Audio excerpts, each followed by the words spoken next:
Ce matin, je vais vous parler d'un thème, en tout cas d'une histoire. Et cette histoire, je mettrai un titre, si vous voulez bien, pour ceux qui prennent note, parce qu'il n'y aura pas de PowerPoint. Donc, déjà, l'histoire se trouve dans 2 Chroniques. 2 Chroniques, c'est dans l'Ancien Testament. 1 de Samuel, 1 de Rois, 1 de Chroniques, 2 Chroniques. Et chapitre 14. 2 Chroniques, chapitre 14.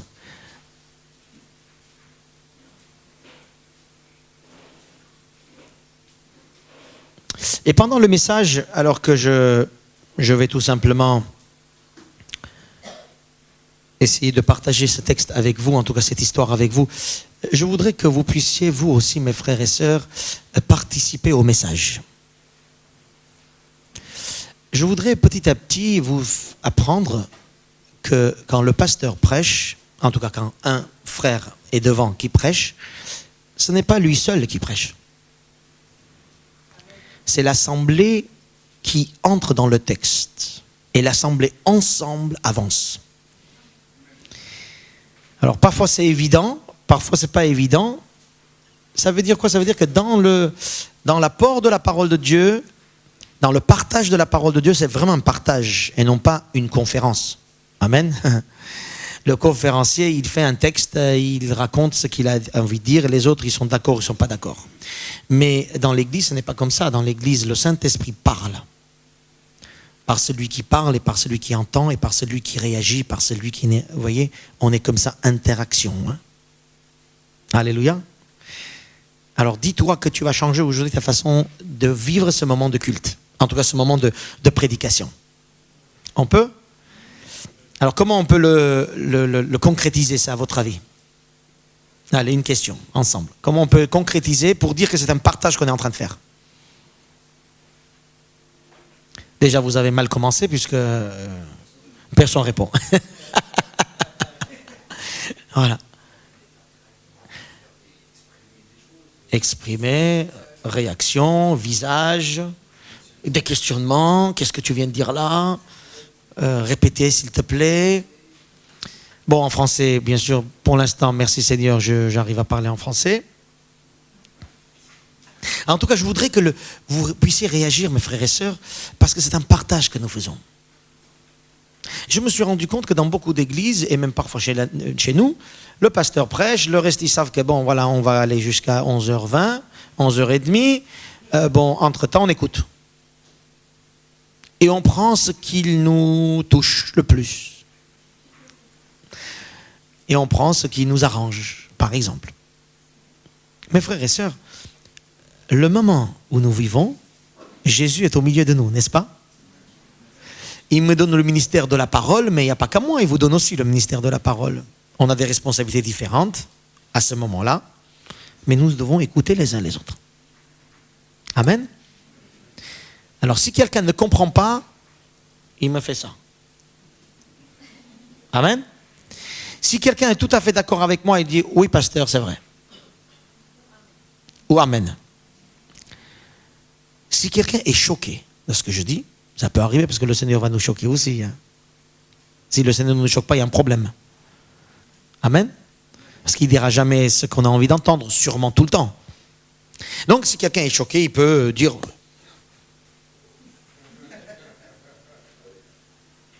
Amen. En tout cas, personnellement, vous ne me vexez pas hein, en faisant ça, mais je voudrais qu'on puisse vivre ensemble ce que le Seigneur nous parle. Amen. Alléluia. Non, alors Daniel, qu'est-ce qu'il y a? T'es choqué là? Daniel. Qu'est-ce que je vais faire? Ben, je vais t'envoyer quelque chose là sur la tête. Gloire à Dieu. Alléluia. Voyons ensemble ce texte qui se trouve dans 2 Chroniques, chapitre 14. Nous parlons de ce roi Asa. Le roi Asa, c'est le roi de Juda. Donc vous savez, à un moment donné, le royaume d'Israël a été séparé en 2, le nord et le sud. Et le roi de Juda, le roi d'Asa a été le roi de Juda du sud. La séparation s'est passée, en tout cas la division s'est faite quand Salomon est mort. et quand les deux fils de Salomon ont voulu prendre la royauté. L'un a dit c'est à moi, l'autre a dit c'est à moi. Purement humain. Amen. Mais Dieu a laissé. C'est ça qui est un petit peu bizarre. Dieu a laissé. Et il avait un plan pour l'un et pour l'autre. Parfois, il y a des choses qu'on ne comprend pas dans les actions de Dieu, n'est-ce pas? Mais il l'a laissé. Le roi d'Asa, c'est un roi, vous savez, dans les chroniques et dans les rois, quand nous lisons les chapitres, quand on parle d'un homme, en tout cas d'un roi, on lui dit, il était agréable aux yeux de Dieu ou il n'était pas agréable aux yeux de Dieu. Il a fait ce qui est bien et il n'a pas fait ce qui est bien. En fait, le critère que la Bible donne à un roi, c'est qu'est-ce qu'il a fait aux yeux de Dieu ou qu'est-ce qu'il n'a pas fait aux yeux de Dieu. Alors, si l'autre, il a construit des bâtiments, s'il a construit des choses extraordinaires, il avait des choses énormes, il était un roi avec une armée extraordinaire et tout ça, c'est pas du tout ça le critère biblique. Le critère biblique, c'était qu'est-ce qu'il a fait aux yeux de Dieu.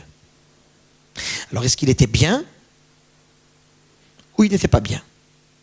Qu'est-ce qu'il a fait aux yeux de Dieu pour qu'il soit bien? Et qu'est-ce qu'il a fait aux yeux de Dieu qui n'était pas bien? En fait, ce qu'il a fait, ce que les rois ont fait, et ce que Asa a fait, c'était aux yeux de Dieu. Alléluia. C'est une question pour nous, mes frères et sœurs, et nous. Notre vie, c'est aux yeux de qui nous vivons? C'est une question quand même intéressante, n'est-ce pas? Aux yeux de qui? Sous le regard de qui? Et quel est le critère ou peut-être la note, entre guillemets, que Dieu me donnera?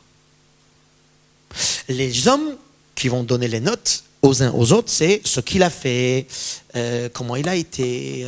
Voilà, on donne des notes, vous voyez, hein, vous avez des amis, pour les uns vous dites il est très gentil, il est très bien, pour d'autres vous dire je suis là. Okay? Quelle est la note? Quels sont les critères sur lesquels vous faites ça? C'est intéressant. Et ces critères-là sont intéressants parce qu'on tourne vers nous-mêmes et en disant qu'est-ce que Dieu nous dirait? Sur quels critères Dieu nous noterait? Amen. Lisons déjà, alors juste avant, au niveau du contexte, c'était à un moment donné où le peuple d'Israël, mes frères et sœurs, donc regardez, chapitre 15, on va lire, alors je vais prendre chapitre 14 et chapitre 15, quelques versets par-ci par-là, et on va les unir ensemble. Chapitre 15 par exemple, à partir de verset 3, voilà le texte. Pendant longtemps, il n'y a eu pour Israël ni vrai Dieu, ni sacrificateur qui enseigne, ni loi. Mais au sein de leur détresse, ils sont retournés à l'Éternel, le Dieu d'Israël, ils l'ont cherché et ils l'ont trouvé. Dans ces temps-là, point de sécurité pour ceux qui allaient et venaient, car il y avait de grands troubles parmi tous les habitants du pays. On se heurtait, peuple contre peuple, ville contre ville, parce que Dieu les agitait par toutes sortes d'angoisses. On s'arrête là. La première chose, loin de Dieu, la suite quelqu'un pourrait dire, loin de Dieu, angoisse. Loin de Dieu, pas de sécurité. Loin de Dieu, une situation chaotique. L'un contre l'autre, famille contre famille, peuple contre peuple, trouble, insécurité. Il n'y a pas de recherche de Dieu. Et Dieu, c'est fort le texte, il les agitait par toutes sortes d'angoisses. Comment vous comprenez ce texte? C'est Dieu qui les agitait par toutes sortes d'angoisses. Vous saviez ça? Pour certains, Dieu est amour, il ne fait pas de mal. Ce qui est vrai. Mais Dieu peut agiter les gens. Surtout les gens, quand ces gens ne veulent pas le chercher. Loin de Dieu. Loin de la recherche de Dieu, violence, insécurité, maladie, troubles, guerre. Et la liste est longue. Regardez autour de nous, le monde. Qu'est-ce qu'on vit tous les jours? Il y a des choses qu'on entend. Tous les jours. Agression par ici, agression par là, violence par ici, viol par là. Ainsi de suite, ainsi de suite. Autour de nous, même dans nos villes, à nous, tout à l'heure on a prié pour notre ville et il faut continuer. Voilà. Si nous ne cherchons pas Dieu, le texte le dit, il n'y avait aucune sécurité, aucune paix, aucun repos. Ça, c'est pas que dans la ville, ça peut être aussi dans notre maison. Dans nos maisons, aucune paix, aucun repos, parce que dans la maison, il n'y a pas de recherche de Dieu. Dans les couples, la même chose. Avec les amis, les amitiés qu'on a, la même chose. Dans les églises, la même chose. Partout, c'est le principe même. Il n'y a pas recherche de Dieu, il n'y a pas Dieu qu'on cherche. Et quand je dis Dieu, chercher Dieu, c'est Dieu et sa parole. Il n'y a pas ça. Il y a l'insécurité, il y a le mal, il y a des problèmes.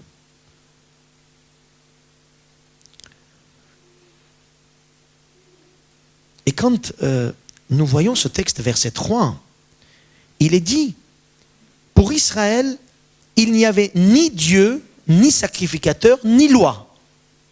Mais c'est fort quand même. Bien sûr qu'il y avait des sacrificateurs, bien sûr qu'il y avait un Dieu, bien sûr qu'il y avait la loi. Pourquoi il dit le texte, il n'y avait pas? Parce que ces choses-là étaient bien là, mais personne ne les recherchait. Où est Dieu, disent les gens? Si Dieu était juste, pourquoi? Amen. Dans les évangélisations, on entend ça. Parfois même nous, Dieu dit, mais je suis là. Le problème, c'est que tu ne cherches pas. Et si tu ne cherches pas, pour toi, il n'y a ni loi, ni sacrificateur, ni Dieu. C'est ça le problème. Dans le monde religieux, aujourd'hui aussi, il y a la guerre. Dans le monde religieux aussi, il y a des troubles, il y a des angoisses. Pourquoi? Dieu a quitté l'église? Non. Mais il est toujours là. C'est les gens qui ne cherchent pas. Amen. Vous comprenez, le texte est fort quand il dit il n'y a ni en Israël, il n'y a ni Dieu, ni sacrificateur, ni loi. Tu dis mais non, mais attends, tu te trompes auteur de chronique là. Dieu était bien le Dieu de son peuple. Mais personne ne le cherchait. Ça m'aide aussi à réfléchir en disant, je peux être un bon religieux. Je peux même être un bon croyant. Mais Dieu n'est pas dans ma vie. Je peux être un bon croyant sans qu'il y ait aucune prière dans ma vie, aucun homme, aucun domaine de sacrificateur. Sacrificateur, ça rappelle la prière. Je peux être un homme qui paraît être croyant, mais qui n'a aucune loi de Dieu dans mon cœur. Alors, mes frères et sœurs, à un moment donné, il faut qu'on se pose des vraies questions. Ils étaient bien là, ces gens-là. Ils étaient bien là, toutes ces choses-là. Mais il n'y avait personne qui recherchait. Et puisqu'ils ne les cherchaient pas, Dieu les livrait, comme Romains 1, verset 18 et suivant va dire, Dieu les livrait à leur fantasme. Hein? Alléluia. Dieu les livrait. Si je ne cherche pas Dieu, Dieu va me livrer à mes envies. Je peux paraître un bon sans Dieu. Je peux être un bon pasteur, en tout cas je peux paraître un bon pasteur sans Dieu. Je peux paraître un bon croyant sans la prière. Je peux paraître comme Israël. Ils étaient là.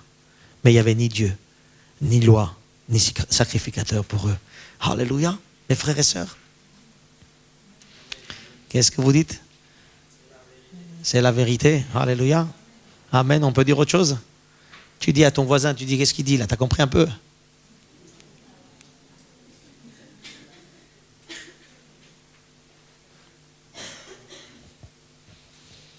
Regardez verset 15, chapitre 15, verset 2. Voilà un peu le résumé de ce que je viens de dire. Le résumé, c'est la chose suivante. L'Éternel, donc verset 2 vers la fin. L'Éternel est avec vous quand vous êtes avec lui. Dis quand, s'il te plaît. Si Si vous le cherchez, dit MTC, si vous le cherchez, vous le trouverez. Mais si vous l'abandonnez, il vous abandonnera. C'est le principe. Quand tu cherches Dieu, tu vas le trouver. D'ailleurs, dans ce texte tout à l'heure qu'on a vu, ces gens qui n'avaient pas cherché Dieu, à un moment donné, ils ont cherché Dieu et ils l'ont trouvé. Parce que le problème, c'est que Dieu n'est pas loin. Le problème, Dieu ne se cache pas. Dieu se révèle.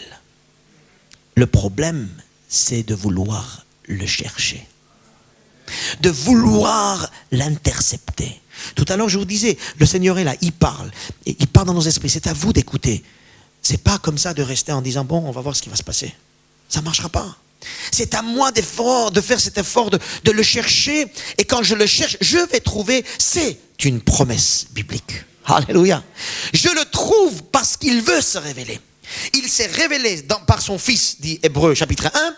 Dernier temps, il nous a révélé par son Fils. À partir de Jésus-Christ, à partir de la croix, à partir de la résurrection, à partir de la Pentecôte que nous allons fêter, l'Ascension et Pentecôte. Mes frères et sœurs, Dieu se révèle. C'est à toi et à moi de le chercher. Et dans tous les domaines, si tu ne le cherches pas, dans ce domaine même, chaotique, chaos. Amen. Dans tous les domaines, hein.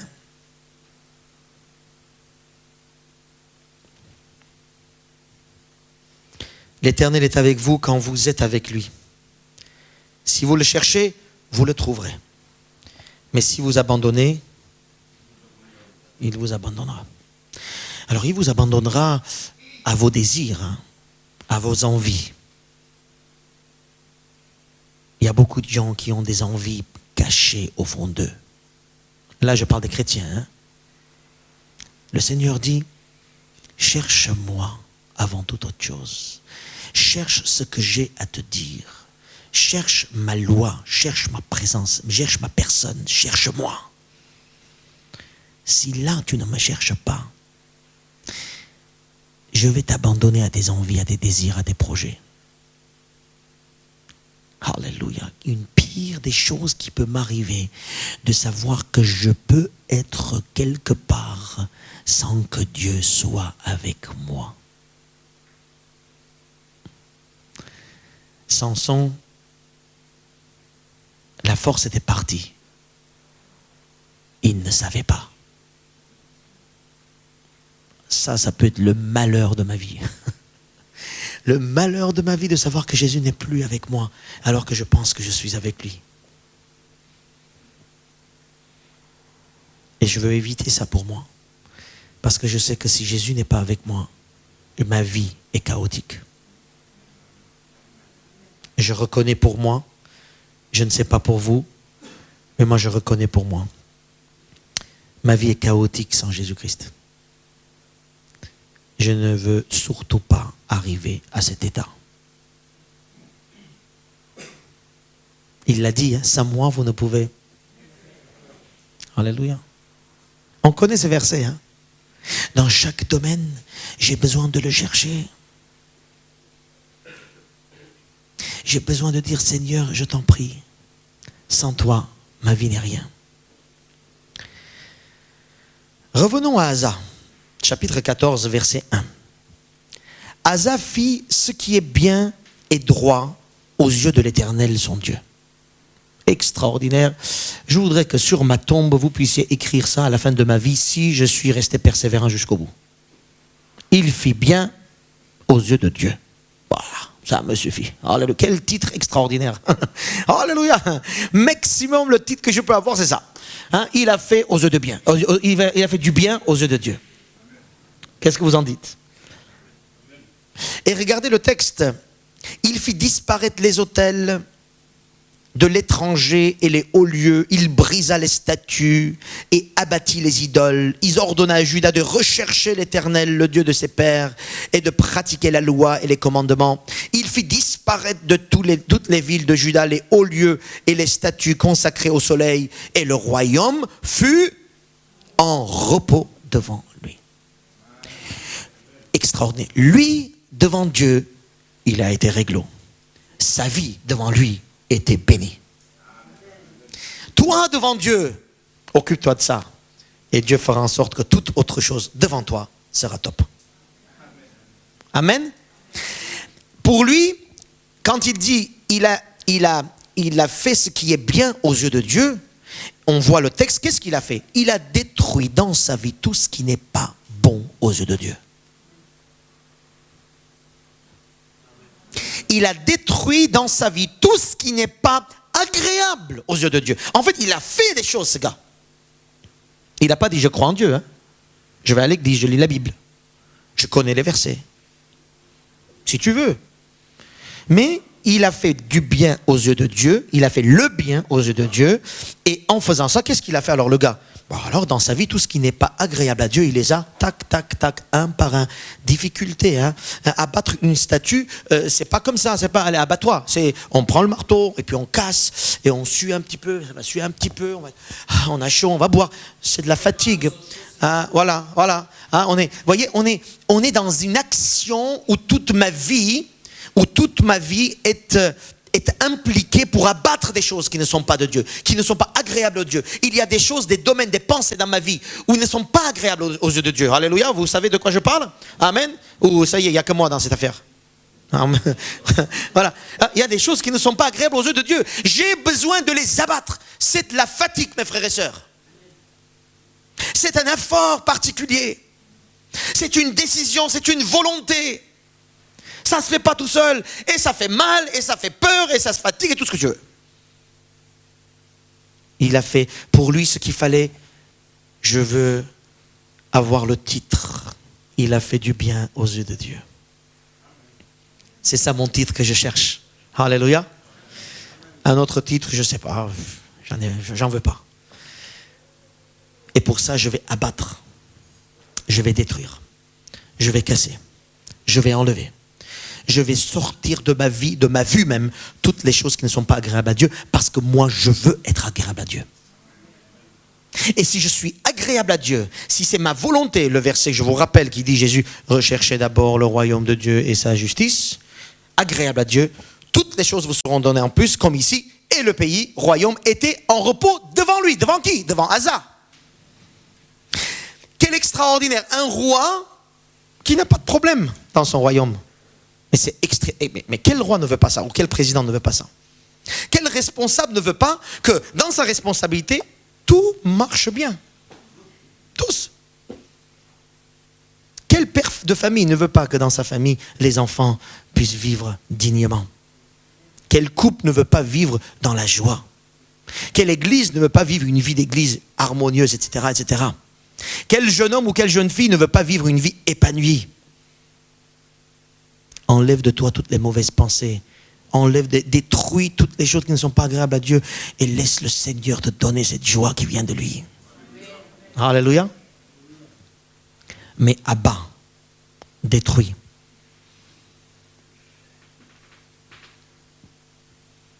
C'est une simplicité extraordinaire.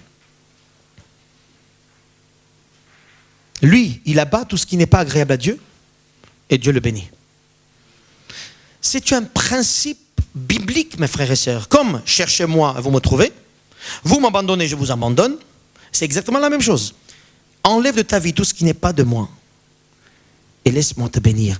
Alors nous les chrétiens, ça c'est l'Ancien Testament encore, mais nous les chrétiens, je vous dis, mes frères et sœurs, à partir de la croix, nous avons toute la puissance pour le faire.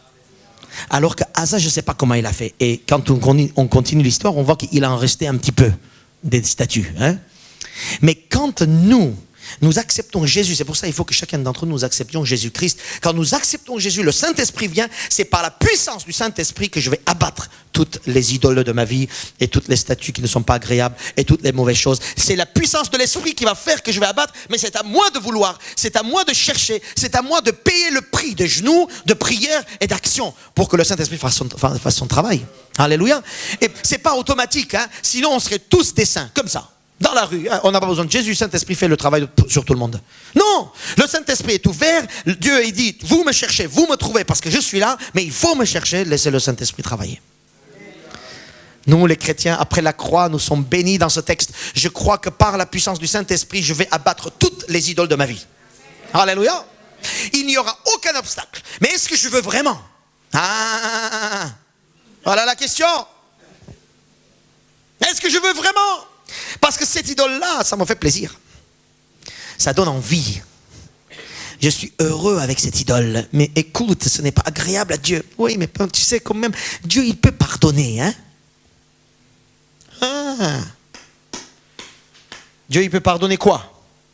Une repentance. Et non pas une position stable sur le péché ou dans le péché. Je ne peux pas être pardonné de Dieu si je n'ai pas compris que ce que je fais est péché. Et si je ne me repens pas, si je pleure pas sur mon péché, si je ne reconnais pas mon péché.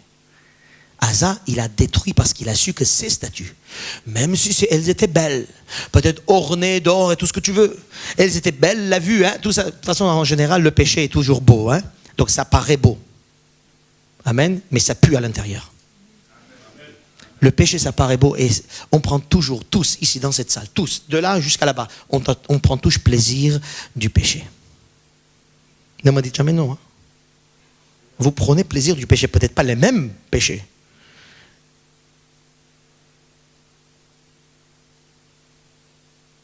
Tout ce qui n'est pas agréable à Dieu dans ma vie, je vais l'abattre. Parce que je veux vivre agréable à Jésus-Christ. Et si tu donnes ta vie à Jésus-Christ, si tu te donnes totalement à Jésus-Christ, si tu acceptes de le reconnaître comme roi et sauveur dans tous les domaines, là, à ce moment-là, le Saint-Esprit viendra te donner la force pour que tu puisses abattre toutes les choses. Et quand le chrétien retourne à son péché, c'est qu'il a laissé tomber son esprit. L'Esprit de Dieu, pardon. Amen. Vous dites Amen, vous êtes d'accord ou vous réfléchissez encore? Le résultat de ce qu'elle a fait Asa, c'est le repos. Il a eu repos de toutes parts.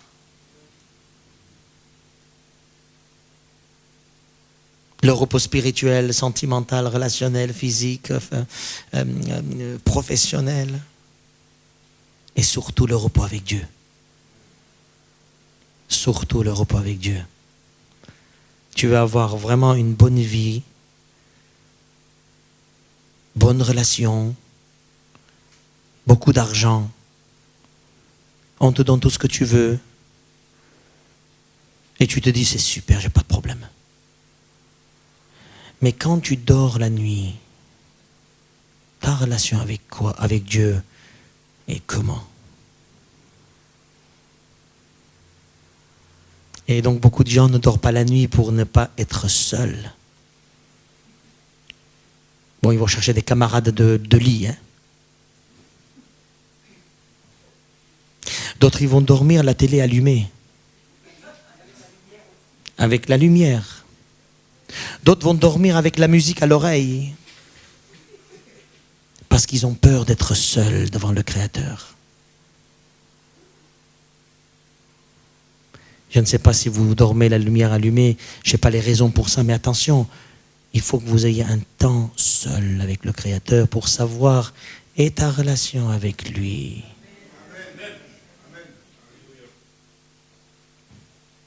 Tu peux avoir ce que tu veux, mais si tu n'as pas le repos avec Dieu, tu es foutu. Vous courez, nous courons pour avoir des choses. Pourquoi faire? Si je n'ai pas la paix dans le cœur et la joie avec le Seigneur, le reste, je m'en fiche. Mais avec la paix et la joie dans le Seigneur, je peux avoir beaucoup de choses. Regardez par exemple, verset 5 de 14. On parle d'Asa, il bâtit des villes fortes en Juda, le pays fut tranquille. Il n'y eut pas de guerre contre lui pendant ces années-là, parce que l'Éternel lui donna du repos. Il dit à Juda, bâtissons ces villes. Entourons-les de murs, de tours, de portes et de barres. Le pays est encore devant nous, car nous avons recherché l'Éternel notre Dieu. Nous l'avons recherché et il nous a donné du repos de tous côtés. Le gars, il a cherché Dieu, il a abattu ses statues, il a abattu ses péchés, il a mis tout ce côté, il a cherché Dieu et Dieu lui a dit, allez maintenant tu vas construire. La construction. Dieu bénit. Il construit des maisons, pas seulement la sienne. Plein de maisons. Allez. Qui cherche la richesse? Tu n'auras pas. Mes frères et sœurs, voyez, avec le Seigneur Jésus, il y a une construction physique, matérielle, sentimentale, spirituelle, parce que spirituellement, tu es en repos avec lui. Alors, quand spirituellement, tu n'es pas en repos avec lui, le reste, c'est d'abord spirituellement, tu es en repos. Et le Seigneur fera en sorte que tu vas réussir dans tout ce que tu fais. Vous savez, la parole, elle est dans Psaume chapitre 1, il dit, celui qui médite la parole jour et nuit, tout ce qu'il fera. Voilà un verset extraordinaire. Mais attention, réussite.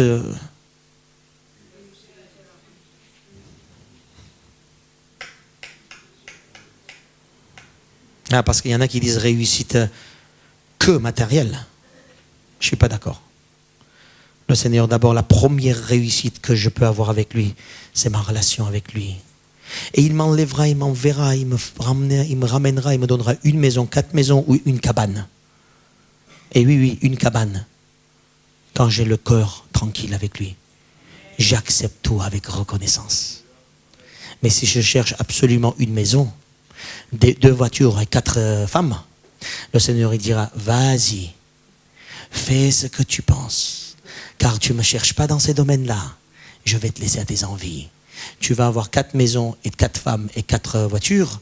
Et je te dis, à chaque fois que tu as tout ça, ça va faire que des problèmes et des problèmes. Et ta vie, tu ne l'amèneras pas là où le Seigneur avait prévu pour toi. Tu finiras un peu plus tôt, alléluia, dans un cercueil. Et après le cercueil, tu ne verras pas sa face. On a besoin du Seigneur. Il faut qu'on le cherche. Venez à moi, dit Jésus, je vous donne du repos. Prenez mon joug. Apprenez de moi. Cherchez le Seigneur, venir à lui. Il me donne le repos. Mais il faut que je prenne le joug. Le joug du Seigneur, c'est la parole du Seigneur, c'est le commandement, c'est abattre les choses, construire selon la parole. Amen. Si tu ne construis pas selon la parole ta vie, tu es foutu. Je peux dire ça ou pas? On est content là-dessus, hein? Même si on n'est pas très... Voilà. Alléluia. Avec le Seigneur, repos, construction, réussite. Il y a, dans la réussite spirituelle, il y a d'abord notre relation avec le Seigneur, la victoire qu'on a avec lui, plutôt la paix qu'on a avec lui, la joie qu'on a avec lui, mais dans la réussite spirituelle, il y a aussi la victoire dans le combat spirituel. Je suis réussi, ma vie est réussie, ou ce domaine-là est réussi, quand dans ce domaine, je cherche que le Seigneur, je vis avec lui ma joie et ma paix, et aussi que dans ce domaine, l'ennemi est anéanti. Donc il y a un combat à faire là.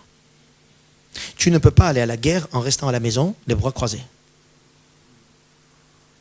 Tu ne peux pas à la guerre en allant comme ça. Alors qu'est-ce qu'il y a aujourd'hui? Non, tu vas à la guerre avec ton armure, avec l'épée, et surtout avec la mentalité de gagner. Amen. Si tu n'as pas la mentalité de gagner, ne sors pas de chez toi. Si tu n'as pas la mentalité de gagner sur l'ennemi, ne sors pas de chez toi.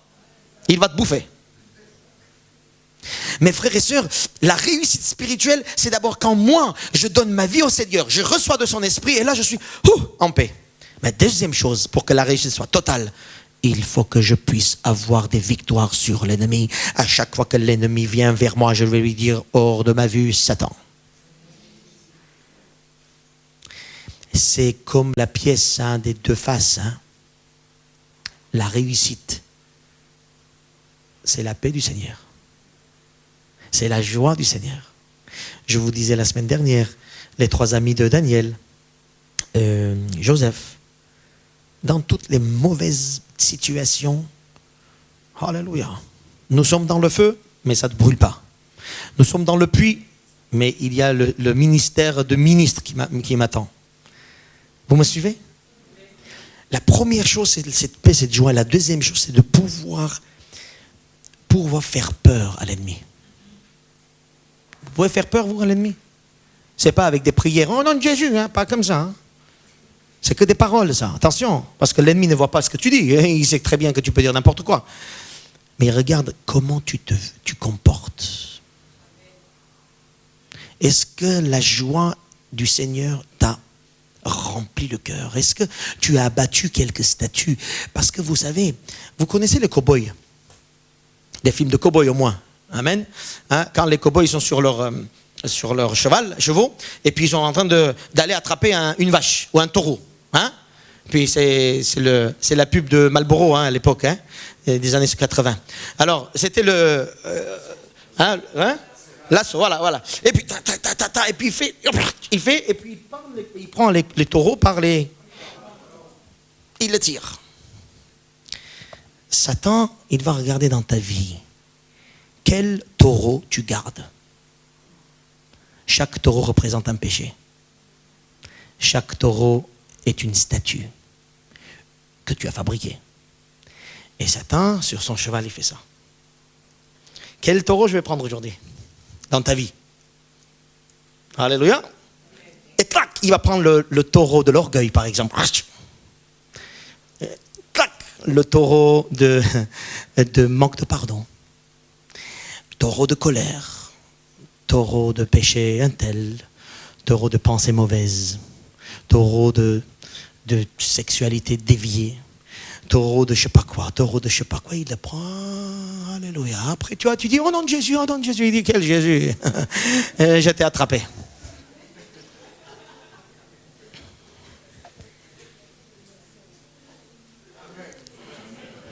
Vous pouvez dire 2-3 mots là. Hein? À part amen, on ne peut pas dire quelque chose?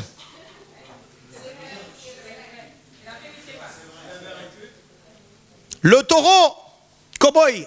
Alléluia. Je bénis les cow-boys, hein, ils nous donnent des images aujourd'hui. Alléluia, qu'est-ce qui m'arrive? Il me prend par mes coups aussi. Hein? Alléluia. Alors, le repos et la réussite spirituelle, c'est d'abord repos dans l'âme, la joie, la relation avec Dieu, l'unité avec Dieu. La deuxième chose, c'est d'avoir la victoire sur l'ennemi. Alors regardez le texte que j'aime bien, et il faut qu'on aille vite. Oh là là, il faut qu'on aille vite. Verset 7. Asa avait une armée de 300 000 hommes de Juda, portant le bouclier et la lance, et de 280 000 de Benjamin, portant le bouclier et tirant de l'arc, tous vaillants hommes. Merci Seigneur. Asa, il avait une armée, vaillant homme, parce qu'il savait que peuple de Dieu veut dire marcher avec Dieu et contre l'ennemi. Amen. C'est ça l'église. Hein? On marche avec Dieu contre Satan. Hein? On marche avec Dieu contre le péché. On marche avec Dieu, voilà. Et Dieu a dit, parce qu'il lui a donné du repos, hein? Tout était repos dans le pays. Dieu voit, il dit, bon, je lui ai donné le repos, il est tranquille. Mais à quoi ça lui servira toutes ces armées? Dieu lui dit, non, maintenant si je le laisse comme ça, il va mettre les pieds sur le bureau, il va s'asseoir. Et les armées, l'armée ou les soldats ne lui serviront de rien. Il dit, non, il faut qu'ils comprennent mon peuple, qui sont dans un combat. Et dans la force. Alors je vais leur envoyer une petite armée de 1 million de personnes. L'armée éthiopienne de Zéra. C'est marqué juste la suite. 1 million de personnes contre cher Asa. Vous vous rappelez un peu ce qu'on disait hier, la semaine dernière? Dieu veut nous faire grandir. Et il nous fait grandir parfois par des actions qu'on ne comprend pas. Et on dit, mais pourquoi Seigneur? On était tranquille, on avait la paix, regarde les armées, ils étaient tous à leur place. Mais on était bien, on construisait des maisons, on construisait ça, on construisait ci. Une armée de 1 million, hein, verset 8. Hein? 1 million! Parce que Dieu dit, écoutez mes petits enfants, c'est bien que vous avez la paix avec moi, mais votre réussite n'est pas complète. Il faut que dans le combat aussi, vous puissiez avoir quelques victoires. Alléluia. Mes frères et sœurs, j'aime bien ce 1 million. Et vous n'en trouvez pas d'autres dans la Bible, 1 million. Hein?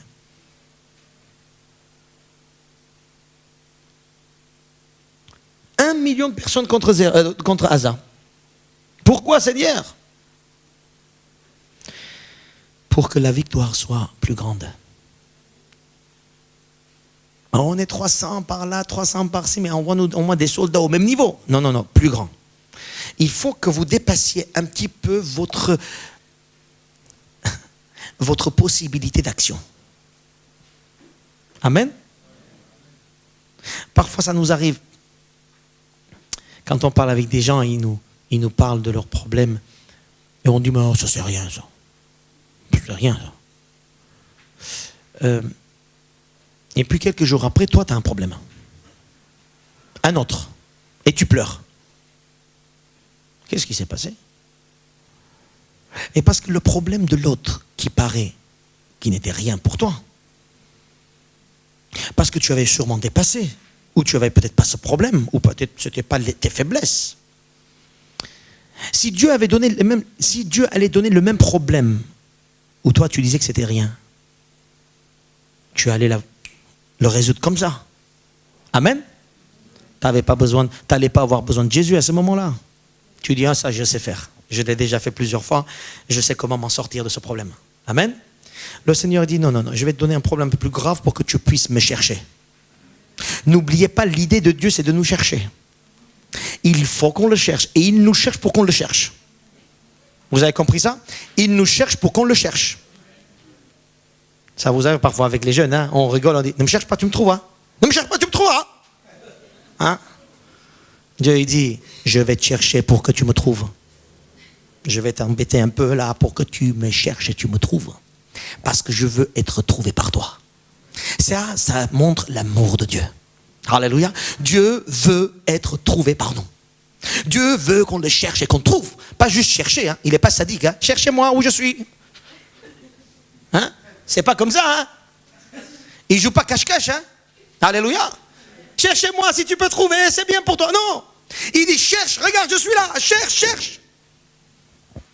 C'est comme si les enfants, ils roulent comme ça, là, ils vont de l'autre côté. Il dit, mais je suis là. Ne cherche pas aux toilettes, je suis là. Cherche-moi. L'idée de Dieu, c'est qu'il nous trouve et qu'on le trouve. Pardon, non. L'idée de Dieu, c'est qu'on le trouve parce que lui, il nous a trouvés en Jésus-Christ. Alléluia. Qu'on le trouve, qu'on le cherche pour ça. Et pour ça, parfois, il faut qu'il nous... Zéra, 1 million sont arrivés. Oh Seigneur, qu'est-ce qui se passe? On n'aime pas les problèmes. Asa, verset 10, regardez ce qu'il fait. Quelqu'un qui cherche Dieu, quelqu'un qui a surtout trouvé Dieu. Asa invoqua l'Éternel. Voilà verset 10. La seule chose qu'il peut faire Asa, parce qu'il avait déjà cherché Dieu, il avait abattu ses idoles. Il sait ce que c'est le repos. Il sait ce que c'est l'unité avec Dieu. Il sait la paix avec Jésus. Il sait ce que c'est de vivre avec la présence de Dieu, la plénitude de Dieu. Qu'est-ce qu'il sait faire? Il sait faire une seule chose, de chercher Dieu en disant, Seigneur, 1 million sont arrivés. D'ailleurs, il ne lui donne pas d'informations. Dieu sait qu'1 million sont arrivés, c'est lui qui les a envoyés. Amen. Parfois, nous, on est en forme, Dieu. T'as vu, qu'est-ce qui s'est passé? Il dit, ouais, mais c'est moi qui l'ai fait. Hein? Et il cherche Dieu, il vient, il invoque Dieu. La première chose extraordinaire, la prière. Il invoque Dieu, il dit, Seigneur éternel, avec toi, j'ai déjà une unité. Et vous savez, cette prière, beaucoup de gens ne peuvent pas faire parce que déjà, il faut qu'ils passent 4 jours ou 5 jours à revenir à Dieu de leurs péchés. Alors, j'explique. Vous avez compris ou pas? Je vais expliquer. Quelqu'un qui n'est pas dans unité avec Dieu, parce qu'il n'a pas abattu ses idoles, parce qu'il n'a pas cherché Dieu, parce qu'il n'a pas été un avec Dieu, parce qu'il n'a pas marché avec Dieu, quand le problème arrive, il lui faut plusieurs jours pour revenir à Dieu. Parce que pendant plusieurs jours, il faut qu'il dise pardon pour cette idole et cette idole et cette idole. Mais c'est pas par intérêt, c'est par intérêt parce qu'il veut abattre ses idoles pour que Dieu l'entende. Commerce. Amen. Asa, il avait déjà une unité avec Dieu. Asa avait déjà le repos avec Dieu. Asa avait déjà construit par l'Esprit de Dieu. Asa, c'était quelqu'un qui était déjà dans l'unité avec Dieu. Quand le problème arrive, il dit Alléluia. Il ne va pas chercher pendant 4 jours à se repentir en disant oui, c'est ma faute, c'est ma... Et oui, parce que quand parfois les péchés arrivent, les gens vont dire « Oh oui, c'est m'arrivé parce que le Seigneur me punit. » Et du coup, ils n'arrivent pas à vivre et à vaincre le combat parce qu'ils pensent que c'est une punition de la part de Dieu. Alors que le combat, elle est là pour que nous puissions grandir de la part de Dieu. Alléluia. Alors, vite fait, chacun d'entre nous, il faut qu'on abatte nos idoles. Parce que le problème, ça peut arriver demain, après-demain, n'est-ce pas? Ne perds pas de temps, hein. Il faut qu'on abatte nos idoles pour qu'on soit un avec Dieu, parce que le combat est là, et le combat arrivera. Il arrive déjà dans nos vies, mais il y a un combat plus grave. Tu sais pourquoi? Pour que tu sois plus haut, plus fort, plus victorieux. Des petits combats, c'est rien, tu sais faire. Amen. N'aie pas peur, hein. N'aie pas peur de tomber dans le puits comme Joseph. N'aie pas peur d'aller dans le feu comme les 3 amis. N'aie pas peur.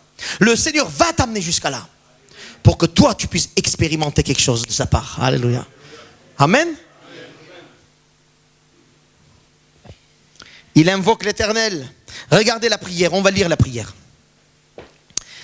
Il invoqua l'Éternel son Dieu et il dit: Éternel, toi seul peux venir en aide aux faibles comme aux forts. Viens à notre aide, Éternel, notre Dieu, car c'est sur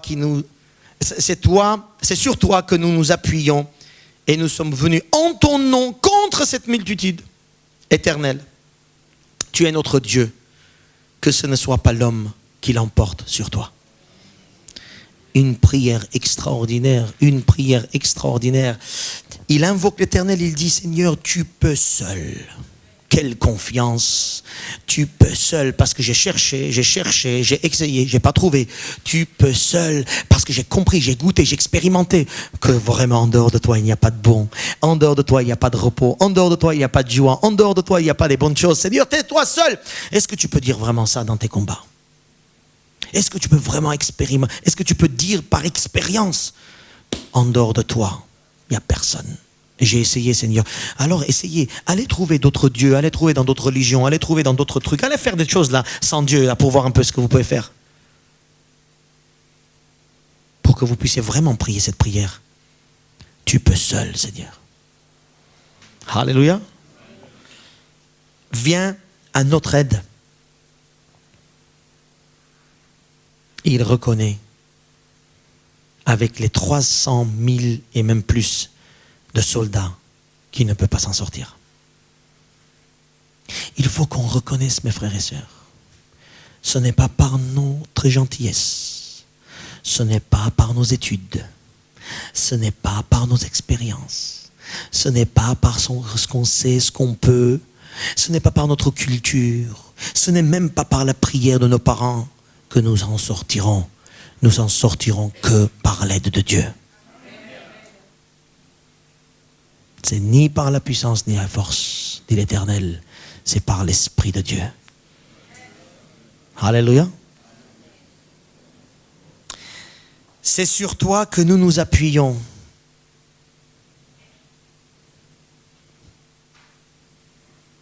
C'est sur toi que nous nous appuyons, Seigneur. Quelle belle prière. Ils m'ont attaqué, ils m'ont blessé, ils m'ont fait ça, ils m'ont fait ci. Ils veulent briser ma vie et ma famille et ça et ci. C'est sur toi seul que je m'appuie. La banque m'appelle, la sécurité sociale m'appelle, les avocats m'appellent et mon patron ne donne pas mon argent. Seigneur, c'est sur toi seul que je veux m'appuyer.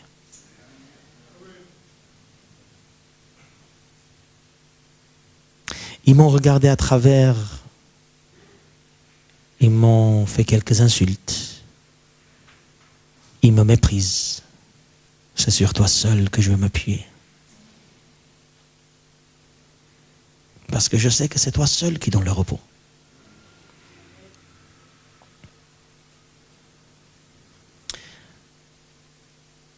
Azan est en train de dire: je me fortifie en toi, mais il y a un but. Je vais aller contre la multitude. Il dit dans ce texte, dans cette prière: en ton nom, Seigneur, nous allons contre la multitude. Parce que la réussite n'est pas complète si dans le combat, je ne combats pas et je ne vains pas le combat. Il ne faut pas fuir. Il ne faut pas fuir le problème.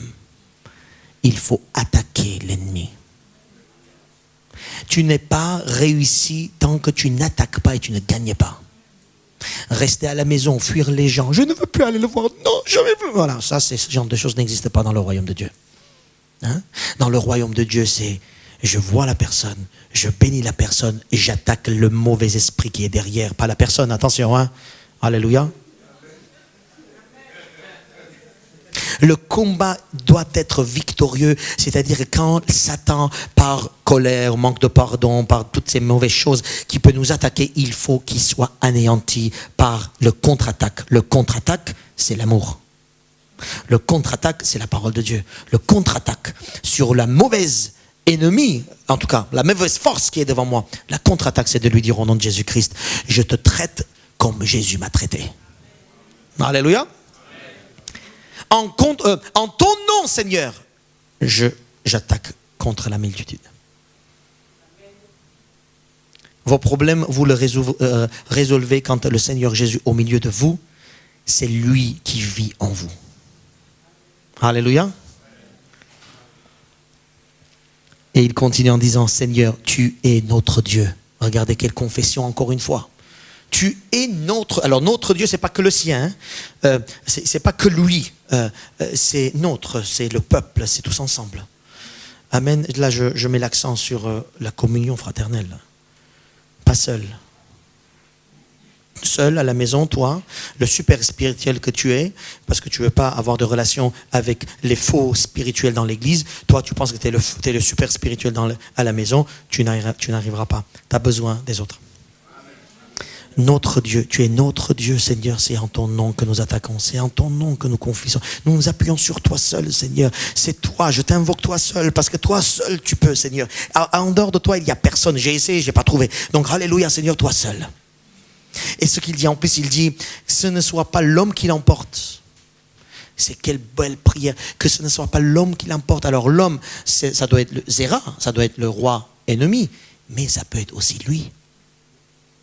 Seigneur, ne permets pas que moi, l'homme, que je puisse emporter ou que j'essaye d'emporter la victoire avec ma force. Surtout pas. Il faut que vous soyez reconnaissants là-dessus. Il faut que vous reconnaissiez que mes frères et sœurs, ne comptez pas sur votre force pour combattre. Hein. Notre combat n'est pas contre les hommes, c'est contre les dénominations, contre les ténèbres, contre les démons. Et ce combat-là, on a besoin de l'emporter avec Christ. Ne permet pas que l'homme puisse emporter sur le combat. Ne permet pas que l'autre emporte, ne permet pas que moi, j'essaye de vouloir emporter. Alléluia. Je te bénis, Seigneur, notre Dieu.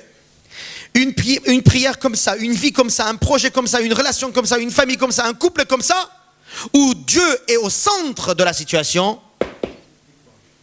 Qui a dit ce mot? Qui a dit ce mot? Applaudissez de nerfs. Alléluia. Où Dieu est au centre de mon couple, de ma famille, de mon église, de mon projet, de tout ce que j'ai. Si Dieu, ici je dis la même prière concernant tous les problèmes que je peux avoir, Dieu dit victoire, victoire, victoire, victoire. Alléluia.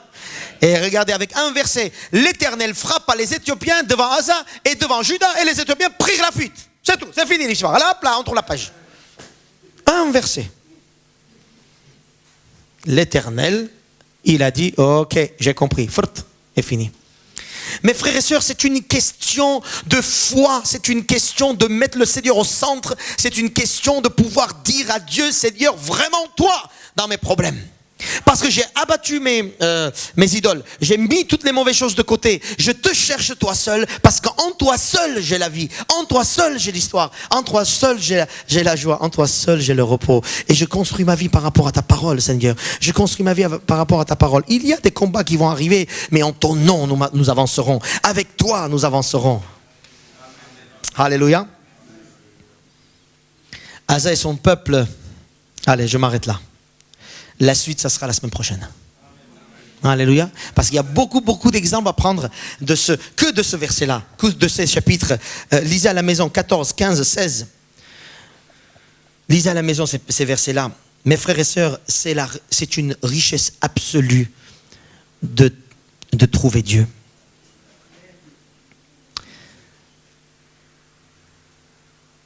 Et c'est lui qui nous cherche. C'est lui qui nous cherche pour qu'on soit trouvé par lui. Alléluia. C'est lui qui nous cherche. Alors mes frères et sœurs, je vous conseille une seule chose. Mettez-vous devant lui. Mettez-vous devant son chemin. Et trouvez-le. Parce que si nous cherchons, nous trouverons. Si nous cherchons de tout notre cœur, nous le trouverons. Parce qu'il est déjà venu vers nous. En Jésus-Christ. Il s'est révélé par la croix, par la résurrection. Il s'est révélé, il a battu ce mur de séparation. Tu peux le trouver aujourd'hui. Alléluia. Verset 15, chapitre 15, verset 7, il dit, vous donc, fortifiez-vous et ne laissez pas vos mains s'affaiblir, car il y aura un salaire pour vos œuvres. Fortifions-nous. Le Seigneur nous cherche. Fortifions-nous. Le Seigneur nous cherche pour que nous puissions le trouver.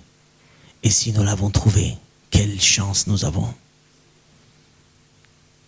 Alors, trouvons-le sans cesse.